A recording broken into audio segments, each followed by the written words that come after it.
Hey, what's up? You got time for a beer? Welcome to my show. I'm Jake. Today is New Brew Thursday. Well, almost New Brew Thursday. By the time I get this up, it'll be New Brew Thursday. I've got a new beer. It's Southern Tier Brewery or Brewing Company. Yep. It's Live Session Pale Ale. 5.5% ABV. Session Pale Ale. It is brewed and canned by Southern Tier Brewing Company, Lakewood, New York. I believe that is over south of Buffalo, upstate New York still. Like right straight south of Hamilton, Ontario. But, like across the lake and whatnot. So there's that. They had a 15-pack of the Southern Tier stuff at work, so I got that because I was like, well, I'm pretty sure I haven't had any of their stuff, so we'll give that a shot. Session Pale Ale, so I figured I'd get my glass out. Just trying to find one that didn't have anything on it, and I don't have many of those. Something that didn't obstruct the look of the beer or anything like that. So we got the snifter that I got from Bell's. So it's a Session Pale Ale, so it should be kind of hoppy. Should be sort of amber, clearish, not quite as pale as a lager, but not cloudy either, because, well, it's not supposed to be. It's not supposed to be cloudy like one of those juicy IPAs. It's just a regular IPA. I like regular IPAs. Oh yeah, that's a story I can tell you guys later. Regular IPA. So it's supposed to be, IPA. It doesn't tell me anything about IBUs or anything on that, like that on here. Just the 5.5%, which is good. It's good to know where we're at with the alcohol content. I generally like my beers to be lower in alcohol and higher in taste, so this should be pretty good. Can smell the Citra in this. That's a kind of hop if you're wondering.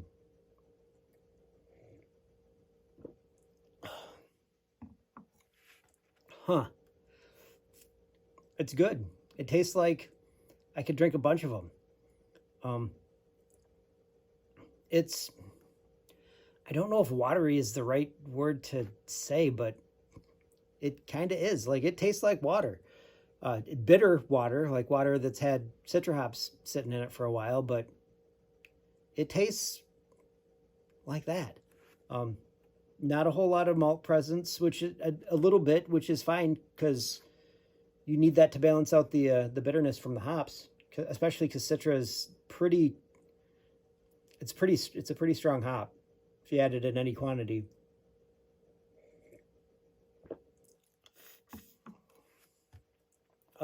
What's it like?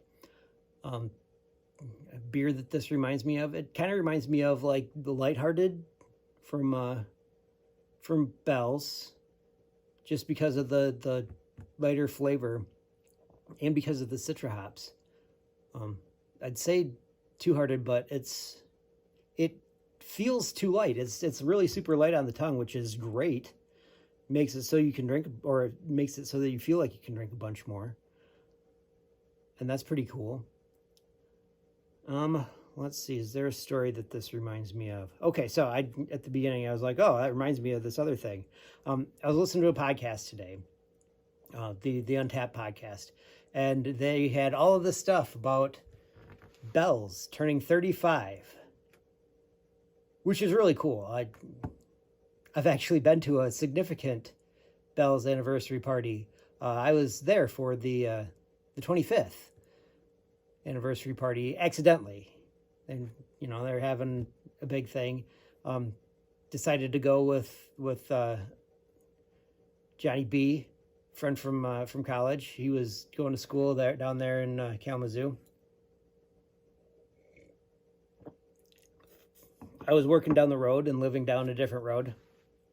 It just so happens that those two roads converge at Kalamazoo, so I come up and drive him around because he didn't really like to drive around, and well, didn't necessarily like to drive around, but sometimes he would, but not always. Usually he drove a VW bus, and it was older and tougher to get around in, but he liked it. We liked it. You can fit like 15 tubas in a Volkswagen bus, believe it or not. It's a bunch. It does not handle well. That's people, not actual people and sousaphones. Those we put in a different truck, and they got carted over to where we were going. But 15, it's pretty good considering we had 16 people in section. There's a lot of people, and stack them in like cordwood, and then going over bumps. That was super awesome too. I got to sit in the front seat because that's where I was sitting when we pulled up, so I didn't move. It's the best way to do it. So yeah, went to the 25th anniversary. It was an accident. We just showed up one day because we were like, hey, you want to go to Bell's? And on a Saturday, it's always a good day to go to Bell's if you don't have anything to do on Sunday, because you could go and hang out, and it's a great place to hang out. But they had like their back porch, their backyard was open. This was before they did the big venue.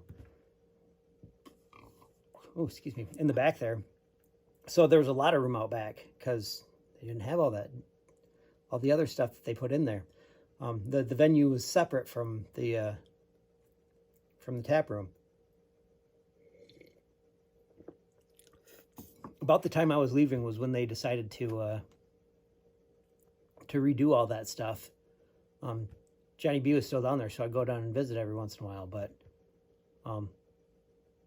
it was different drinking in the venue as opposed to like the music venue that they have there, as opposed to in the tap room, because the tap room was like old and rustic and woods and like beer stuff everywhere, and the music venue is stark and warehouse like. It's really good for music, but not real great for drinking a beer, like enjoying a beer. Lots of nooks and crannies in the Eccentric Cafe. It's a great place to be, or it was a great place to be. I haven't been there since they remodeled it.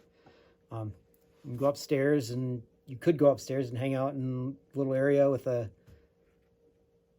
nice window that looks out over the yard there. It's pretty cool. Real nice if you're just there to hang out. I remember a couple times I had to go to Kalamazoo for teacher things. And on the way home, because like I said, from Kalamazoo, my way home runs right past where Bell's is, where the Eccentric Cafe is. So I'd stop in there every once in a while, bring in a book or a notepad or something like that. You write a little bit, read a little bit, drink a beer. And it wasn't weird, is the thing. There were other people there doing that exact same thing. It was real neat. I really did like that. It was a good time being down there. While I was down there. I mean, like, being down there was good. My job down there was not what I was looking for. Like I said, not a teacher now.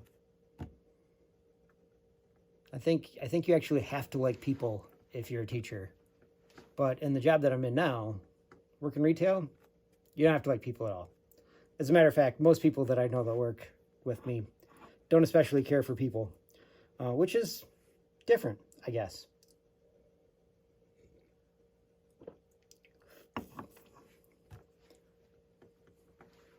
But, you put on a mask for work, and there's a lot of things you can hide behind a mask. But, like, mask for your personality at work, so you don't have to be out there. I saw a meme today about customers, like you're working retail, and in working retail you have to treat the customers like they're fae. You don't give your name, your full name, all these other things, and it's pretty true. But yeah, it's funny. Let's see what else.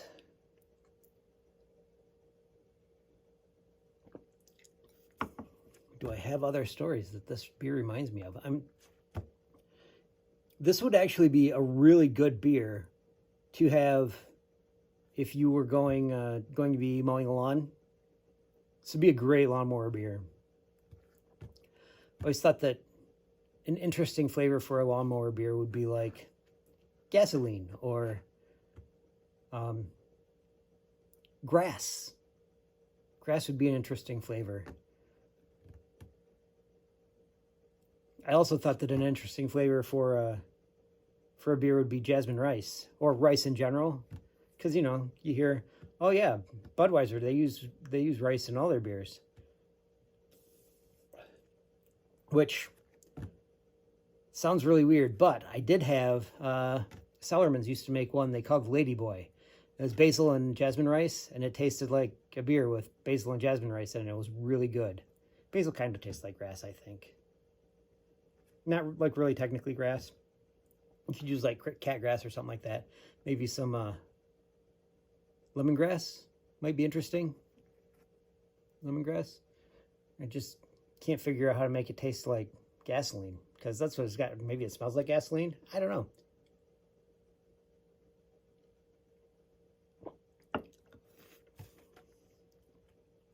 Huh. If you want to make your beer taste like cows, then you put white pepper in it, like whole white peppercorns. Make it taste like cows, not like beef.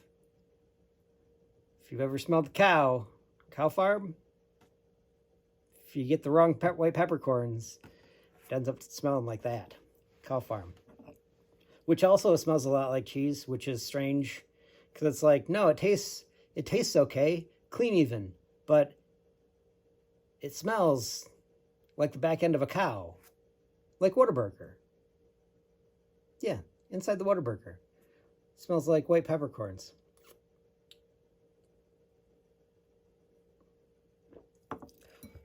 All right, that's all of that. Thank goodness I don't have to talk anymore. I've just been spewing whatever. Okay, so I got a quote for you. This one comes from Margaret Thatcher. She says, "It pays to know the enemy, not least because at some time you may have the opportunity to turn him into a friend."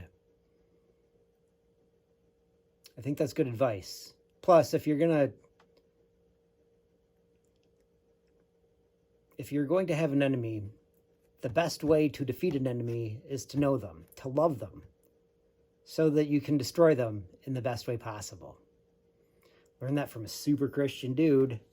If you've ever read Ender's Game, Orson Scott Card might be super racist and sexist and all kinds of other ists, but he's a smart dude, and I think that's kind of one and the same thing. Knowing your enemy and loving your enemy, kind of the same thing. But if you can turn him into a friend, that's way better. Way better. She's more right than he is, but if you want to destroy him, gotta love him. Okay, so anyway, you can find me at @2ajake_69 on Untapped, YouTube, Twitter, Instagram, Snapchat if you'd like. I don't know what I'm doing on it, but I started that today. But Snapchat too. So, I guess this one was a live session from Southern Tier Brewing Company. I'm Jake. I'll see you next time. You got time for a beer.